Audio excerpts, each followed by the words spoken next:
नमस्कार दोस्तों, दुनिया भर में चीन के एक आर्टिकल को लेकर खूब चर्चा हो रही है। यह आर्टिकल चीन की वेबसाइट सोहू पर 2013 में लिखा गया था। तो सवाल यह उठता है कि अब इस पर चर्चा क्यों हो रही है। देखिए, ऐसा है कि इस आर्टिकल में चीन का मास्टर प्लान है कि कैसे वो इस दुनिया पर धीरे धीरे कब्जा करने वाला है। यहां गाइस, इस आर्टिकल में कहा गया है कि चीन 2025 तक ताइवान पर कब्जा कर लेगा और ऐसा होते दिख भी रहा है। इसीलिए यह आर्टिकल फिर से चर्चा में आ गया है। चीन का यह प्लान सिर्फ ताइवान के कब्जे पर जाकर खत्म नहीं होगा, बल्कि इस आर्टिकल के मुताबिक चीन 2030 तक वियतनाम और फिलीपींस जैसे देशों को हराकर दक्षिण चीन सागर पर पूरी तरह से कब्जा जमा लेगा। फिर इसके बाद उसका सबसे बड़ा प्लान 2040 में पूरा होगा। यह प्लान भारत के अरुणाचल प्रदेश पर हमला करके उसे तिब्बत का हिस्सा बनाने का है। अब क्या है यह प्लान, क्या है चीन का मंसूबा और क्या अरुणाचल प्रदेश सच में खतरे में है, जानेंगे मेरे यानी कि अरविंद अरोड़ा के साथ डीप एनालिसिस विद A2 में।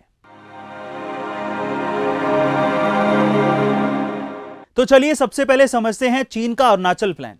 देखिए, चीन अरुणाचल प्रदेश को तिब्बत का दक्षिणी हिस्सा मानता है और चीन इस आर्टिकल के मुताबिक भारत को कई अलगाववादी आंदोलनों में धकेल देने का प्लान बना रहा है ताकि भारत का अरुणाचल प्रदेश से फोकस पूरी तरीके से हट जाए और इस मौके का फायदा उठाकर चीन अरुणाचल प्रदेश पर हमला करके उस पर कब्जा कर ले।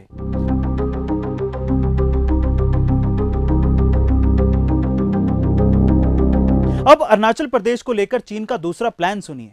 मान लीजिए कि अगर चीन अपने पहले प्लान के मुताबिक अरुणाचल प्रदेश पर हमला करके कब्जा नहीं कर सका तो उसके पास दूसरा प्लान भी है।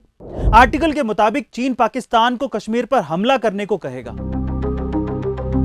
और फिर खुद अरुणाचल प्रदेश पर हमला कर देगा। चीन का यह मानना है कि भारत दोनों मोर्चों पर एक साथ युद्ध नहीं लड़ सकता और ऐसी स्थिति में भारत कश्मीर और अरुणाचल प्रदेश दोनों को खो देगा। अब देखिए, ऐसा है कि यह तो चीन सोच रहा है, लेकिन भारत भी चीन को मुंह तोड़ जवाब देने के लिए पूरी तैयारी कर चुका है। भारत ने हाल ही में रशिया से S-400 जैसे डिफेंस सिस्टम को खरीदा है, जो कि चीन की मिसाइलों को हवा में ही नेस्तनाबूद करने के लिए तैयार है। साथ ही अग्नि 5 जैसी मिसाइल का सफल परीक्षण करके अपनी तैयारी को पहले से ही पुख्ता कर चुका है भारत।